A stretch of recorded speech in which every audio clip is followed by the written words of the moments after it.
In June 1965, over the skies of northern Hanoi, a squadron of MiG-17 fighters took defensive positions against American bombardment aircraft.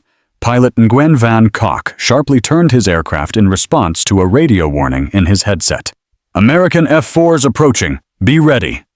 This jet was part of a recent shipment from China, just 2 months earlier. The 1,200-kilometer supply line from Beijing to Hanoi had become an invisible but decisive element of the war. Factories in China's southeastern provinces operated 24 hours a day, with weapons and ammunition immediately transported to the Vietnamese border. Between 1965 and 1969, exactly 320,000 Chinese soldiers and technicians would serve in North Vietnam. American intelligence analysts appeared concerned during a White House security meeting. "President Johnson, we're underestimating the China factor," said the head of the CIA's Southeast Asia desk. "This means we're no longer fighting just Vietnam, but indirectly China as well." The bond between Mao Zedong and Ho Chi Minh was ideological. The two leaders stood together against a common enemy. As Mao wrote in his message to Vietnam, "China and Vietnam are like two rivers flowing from the same mountain slopes, their destinies interconnected." In November 1968, at a command center on the China-Vietnam border, Chinese General Wei Guoqing and his Vietnamese counterpart Von Nguyen Giap worked over maps. Chinese advisors shaped the resistance strategies of Vietnamese fighters, providing support in everything from guerrilla tactics to conventional defense. "The Americans have technological superiority, but we have the support of the people," said General Giap. "And now we have China's resources too." This cooperation left American strategists helpless. When developing operation plans, the China factor always complicated the equation. How far could they go? Would China intervene directly? Could the disaster in Korea be repeated? Dr. Richard Solomon, the Pentagon's China expert, would write years later, "The greatest limiting factor in the Vietnam War was China's use of North Vietnam as a proxy warrior." Washington was hesitant to directly confront Beijing. Half a century later, May 2025, Caracas. Venezuelan generals and Chinese technical experts inspect newly arrived S-300 missile defense systems at the Simon Bolivar Air Base. The systems will be installed very soon and will protect Venezuelan airspace against any imperialist threat. These systems will provide effective deterrence against any air power in the region, a Chinese colonel tells Venezuelan Defense Minister Vladimir Padrino Lopez. The colonel asks that his name not be used. He's not officially here. The same week, 950 kilometers away in Georgetown, Guyana's Prime Minister Mark Phillips signs an agreement with officials from the China National Petroleum Corporation, CNPC. The agreement envisions a $12 billion investment to develop rich oil fields in the disputed Essequibo region. When China's technology and financing combine with Guyana's natural resources, it creates an enormous economic opportunity for the region, says Phillips, smiling at the Chinese businessman shaking his hand. This double game is far from the clear ideological stance in Vietnam. China is no longer acting in the name of communist solidarity. Its strategy is to establish relationships with both sides to gain maximum economic and strategic advantage. Dr. Evan Ellis from the Center for Strategic and International Studies in Washington says in an analysis report, China's position in the Venezuela-Guyana conflict is entirely pragmatic. In Vietnam, they took an ideological stance by supporting one side. Today, they're doing business with both sides, positioning themselves to win regardless of who comes out on top. Chinese Ambassador Li Wei in Caracas and his counterpart Zhang Mingyu in Georgetown deliver the same message to both capitals. China wants to develop relationships with all countries in the region on the basis of mutual benefit. This diplomatic phrase actually means, we'll gain economic advantage from both sides. Venezuelan President Nicolas Maduro believes the military support he receives from China is a sign of solidarity similar to that in Vietnam. In Georgetown, China's investments are seen as a strategic move to strengthen claims over the disputed territory. But Beijing's calculations are much more complex. As an official from the Chinese Foreign Ministry said in a private briefing, "For us, ideology is in the past. Today, our energy security and economic interests take priority." Both Venezuela's oil and Guyana's oil are valuable to us. September 2025, Caribbean Sea. Venezuelan Coast Guard boats patrol off Essequibo. The boat's radar systems, electronic warfare equipment, and command control systems, all Chinese-made. In the same waters, Guyana's joint oil platform with CNPC extracts oil using Chinese technology. The platform is protected by Chinese-made security systems. For decision-makers in Washington, this situation creates a much more complex geopolitical puzzle than Vietnam. In Vietnam, the enemy was clear, says a former State Department official. Now China is both arming one side of the crisis and serving as the economic partner of the other. Dr. Maria Gonzalez, an international relations expert from Columbia University, says, China played Communist Brotherhood in Vietnam. In the Caribbean, they're playing a much more sophisticated game, regional hegemony. This transformation in China's strategy reflects a broader change in global power dynamics.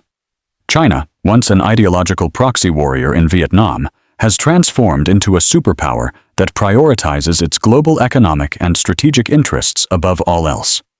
An analysis from the China Institute of International Studies in Beijing states, "Our ideological approach during the Vietnam era was appropriate for the conditions of that time. In today's world, a multipolar and pragmatic strategy better serves our national interests."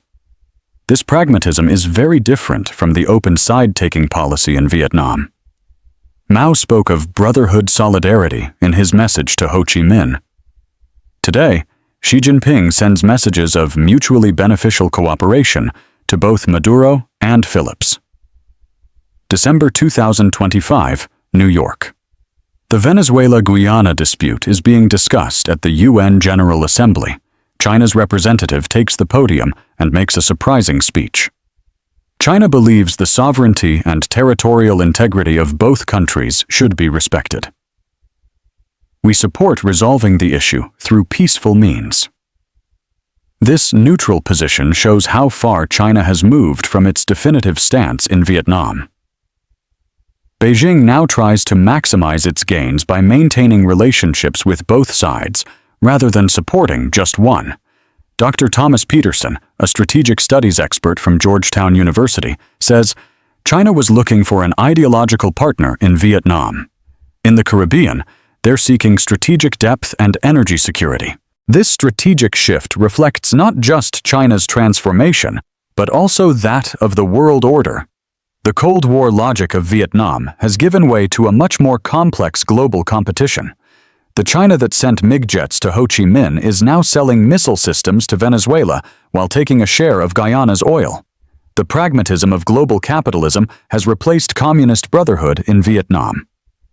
And for strategists in Washington, this creates a much more difficult puzzle than Vietnam. In Vietnam, we had to account for the China factor, says a former Pentagon official. Now the China factor is everywhere and nowhere at the same time, controlling both fire and water. By February 2026, a turning point occurs in the Venezuela-Guyana crisis. The Venezuelan army launches a limited operation in the disputed Essequibo region. The aim is to take control of some oil platforms in the area. The world anxiously awaits China's response. During Vietnam, China would definitely have stood by Vietnam in a similar situation. But today, Beijing's response is much more measured. The Chinese Foreign Ministry says in an official statement, "We hope all parties will act with restraint and resolve the issue through peaceful means." Meanwhile, Chinese diplomats in both Caracas and Georgetown are working intensively to defuse the crisis. During this crisis, China's double game becomes even more apparent. The Chinese ambassador in Caracas holds secret meetings with the Venezuelan government, advising that military operations be kept limited. At the same time, the Chinese ambassador in Georgetown assures the Guyanese government that China's investments will be protected. In Vietnam, China was the supporter of just one side, says a diplomatic historian. Today, they appear to be standing behind both sides while actually protecting only their own interests. By March 2026, the crisis begins to be resolved through diplomatic channels. With China's mediation, Venezuela and Guyana sign a ceasefire agreement. According to the agreement, oil resources in the disputed region will be managed by a joint commission. This solution is a perfect outcome for China.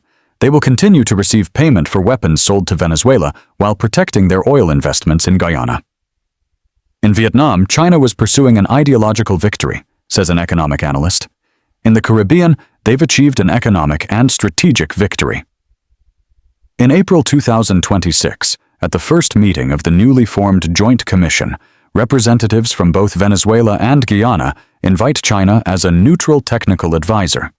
This represents official recognition of China's influence in the region. From Vietnam to the Caribbean, China's strategy has completely transformed, says a geopolitical expert. In Vietnam, they picked a single horse. Today, they control the race itself. In May 2026, at an economic conference in Beijing, a Chinese official summarizes his country's changing foreign policy understanding. During the Cold War, the world was divided into ideological blocs, and countries had to choose sides. In today's world, pragmatic cooperation and mutual benefit are at the forefront. China develops its relationships with all countries on this basis. This explanation perfectly summarizes China's transformation from Vietnam to the Caribbean. In Vietnam, they displayed ideological solidarity. Today, they make pragmatic interest calculations. Strategists in Washington are trying to understand the new challenges created by this transformation. In Vietnam, China was a predictable rival, says a former Pentagon official. Today, they are a much more complex and multidimensional player. In June 2026, Chinese President Xi Jinping hosts both Venezuelan President Nicolas Maduro and Guyanese Prime Minister Mark Phillips in Beijing. The tripartite meeting emphasizes peace and stability in the Caribbean.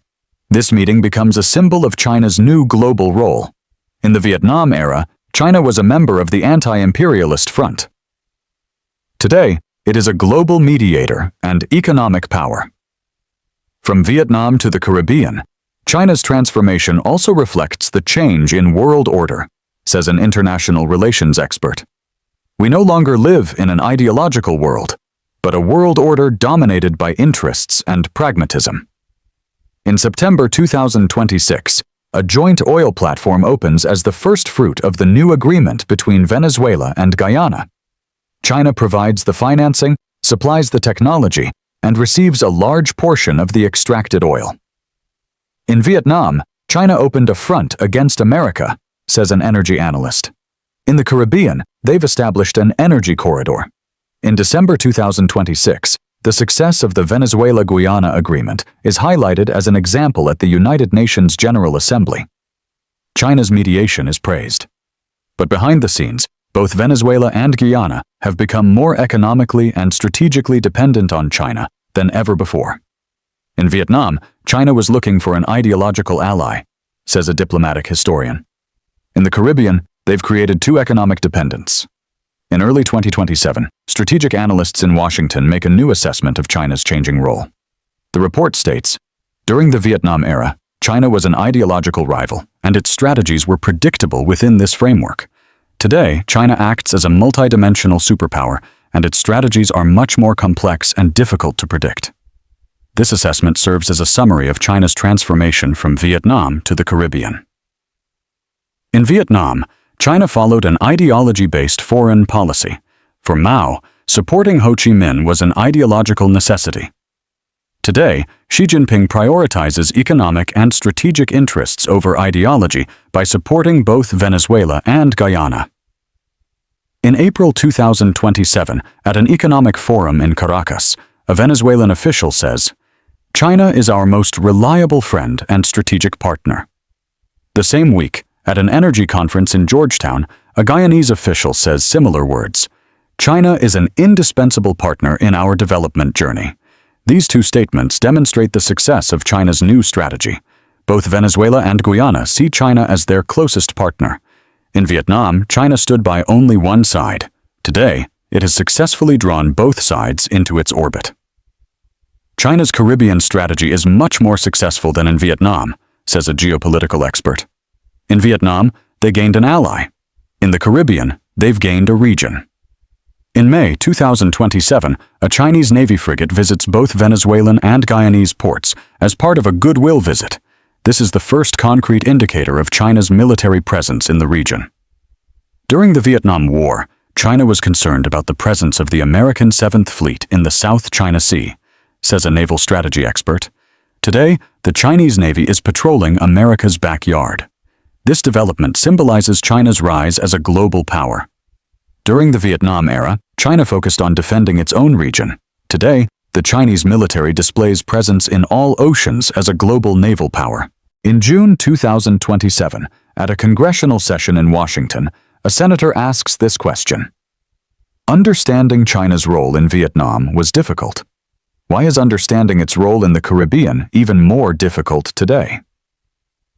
The expert being heard responds, in Vietnam, China's purpose was clear, to defeat America.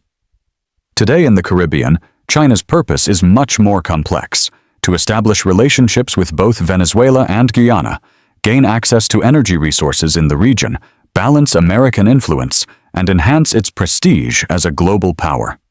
This answer summarizes the transformation in China's foreign policy. In Vietnam, it followed a simple and ideological strategy. Today, it displays a multi-layered and pragmatic approach. In September 2027, at the UN General Assembly, the Chinese foreign minister gives a speech about China's new global vision. In the speech, he says, "We live in an age of cooperation based on mutual benefit rather than ideological conflicts." China is ready to develop pragmatic relationships with all countries. This discourse is diametrically opposed to the ideological rhetoric of the Vietnam era. Back then, China spoke of struggle against imperialism and supporting world revolution. Today, mutual benefit and pragmatic cooperation are emphasized. From Vietnam to the Caribbean, China's foreign policy has completely transformed, says a diplomatic historian. It has evolved from an ideological revolutionary power to a pragmatic superpower. In October 2027, both Venezuela and Guyana signed new agreements with China under the Belt and Road Initiative. These agreements envision the development of infrastructure in both countries by China. In Vietnam, China provided military support to one country, says an economic expert. Today, they're making two countries economically dependent on them. This economic dependency is at the center of China's new strategy. During the Vietnam era, China established relationships on the basis of ideological solidarity. Today, economic ties and mutual dependency are at the forefront. In November 2027, a China-Latin America Economic Forum is held in the Caribbean region. At the forum, officials from both Venezuela and Guyana describe the benefits of cooperation with China. In Vietnam, China was forming an alliance against America, says a forum participant. Today, China is integrating all of Latin America into its economic network. This economic integration is part of China's changing global strategy. During the Vietnam era, China tried to form ideological blocs. Today, it builds economic networks. In December 2027, at a security conference in Washington, an analyst says, "To understand China in Vietnam, knowing Mao's ideology was sufficient. To understand China today, we need to know economics, finance, technology, energy security, and geopolitical calculations as well." This analysis emphasizes China's transformation into a multidimensional global power. The ideological and one-dimensional China of the Vietnam era has given way to a much more complex and sophisticated actor. At the beginning of 2028, both Venezuela and Guyana begin to reap the fruits of economic cooperation with China. The infrastructure of both countries is being modernized, their energy sectors developed, and Chinese goods fill their markets. In Vietnam, China supported one country against America, says an economic analyst. Today, China is economically colonizing both countries.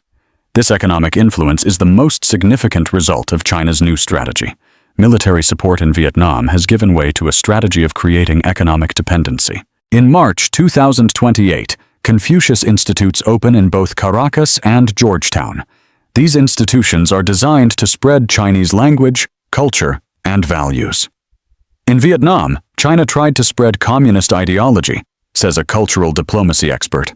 Today, China is trying to spread its own cultural values using soft power. This cultural diplomacy is part of China's multidimensional strategy. During the Vietnam era, China used only ideological and military tools. Today, it uses the full range of economic, diplomatic, cultural, and technological tools. In April 2028, both Venezuela and Guyana renovate their national security systems with Chinese technology. Chinese-made surveillance cameras, facial recognition systems, and cybersecurity infrastructure are installed. In Vietnam, China provided conventional weapons, says a technology security expert. Today, China is establishing digital surveillance infrastructure, providing a much deeper level of control. This technological influence is a distinctive feature of China's 21st century strategy. During the Vietnam era, China provided traditional weapons like tanks and jets. Today, it offers more sophisticated digital technologies. In June 2028, both Venezuela and Guyana generally support China's positions in international organizations. In UN votes, trade agreements, and environmental regulations, both countries follow Beijing's line. In Vietnam, China influenced one country ideologically, says an international relations expert. Today, China directs two countries diplomatically. This diplomatic influence is an indicator of China's rise as a global power. During the Vietnam era, China was a regional actor. Today, as a global power, it can direct supported countries in the international arena. In July 2028, an intelligence assessment prepared in Washington describes China's strategy in the Caribbean as much more successful than in Vietnam. The report states, in Vietnam, China created a limited sphere of influence by supporting one country. In the Caribbean, China has established a regional hegemony by influencing both Venezuela and Guyana. This assessment emphasizes the effectiveness of China's changing strategy. The ideological and unilateral approach in Vietnam has given way to a much more complex and effective strategy. In August 2028, both Venezuela and Guyana signed partnership agreements with the Shanghai Cooperation Organization. This is a sign of both countries' integration into China-led global structures. In Vietnam, China tried to pull one country into the communist bloc, says an expert on international organizations.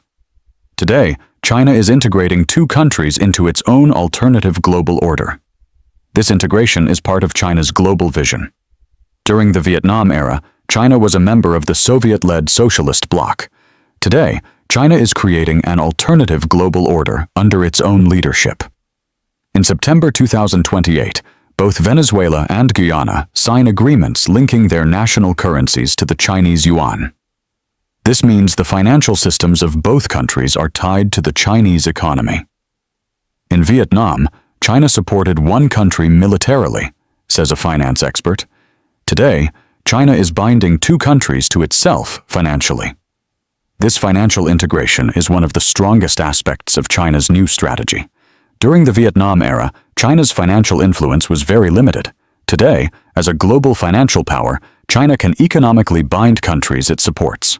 In October 2028, both Venezuela and Guyana signed new military cooperation agreements with China. These agreements allow the Chinese People's Liberation Army to conduct training and exercises in both countries. In Vietnam, China provided military support to one country, says a defense analyst. Today, China is establishing military presence in two countries, becoming a regional military power. This military presence is a new dimension of China's global strategy. During the Vietnam era, China had a very limited military presence outside its own borders. Today, the Chinese army operates around the world. In December 2028, at a Caribbean security conference, an analyst says, China's role in Vietnam was a headache for Washington. Today, its role in the Caribbean is a strategic migraine. This analysis summarizes the challenges created by China's changing strategy for Washington. In Vietnam, China's influence was definite and limited. Today, China is a much more complex and unpredictable rival. At the beginning of 2029, Chinese President Xi Jinping visits both Venezuela and Guyana. He is welcomed with magnificent ceremonies in both countries and signs new agreements to deepen historic cooperation. In Vietnam, Mao sent messages of support to Ho Chi Minh, says a diplomatic historian.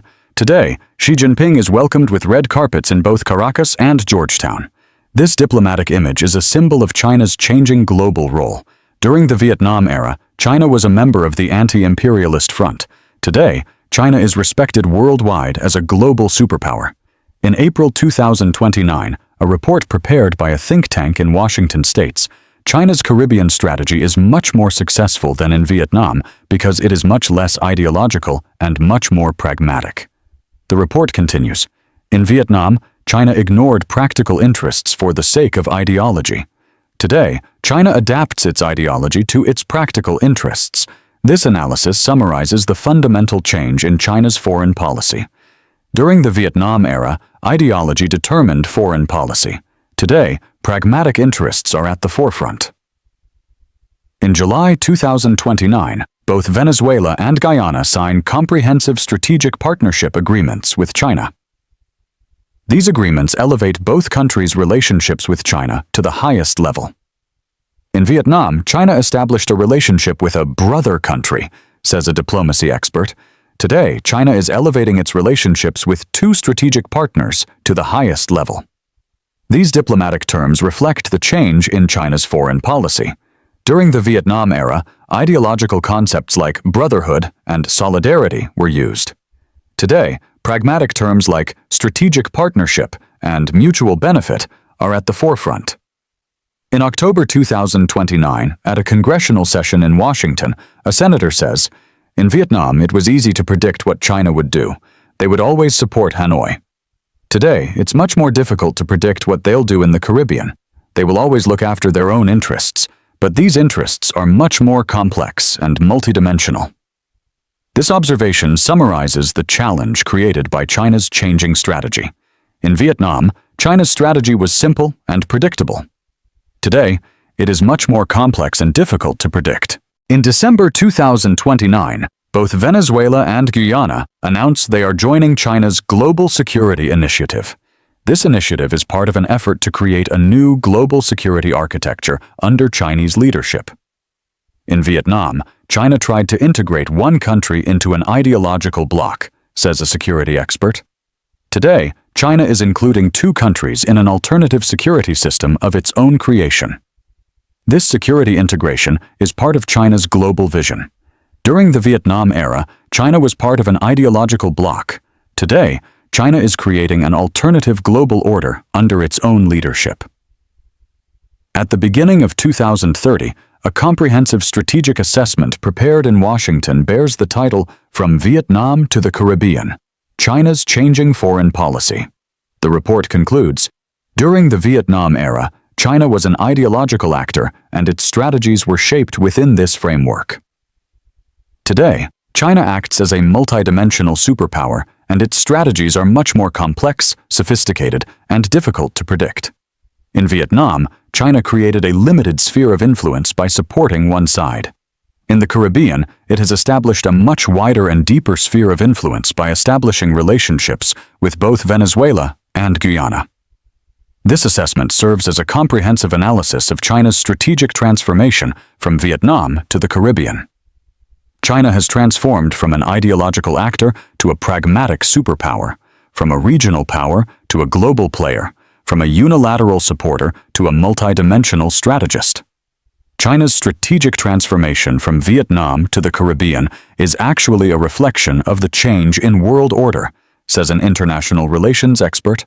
It's the story of transition from a world divided into ideological blocs to a multipolar and pragmatic world order. This story tells not just China's evolution, but also the transformation of global geopolitics. The ideological China in Vietnam has transformed into a pragmatic superpower, controlling both fire and water in the Caribbean.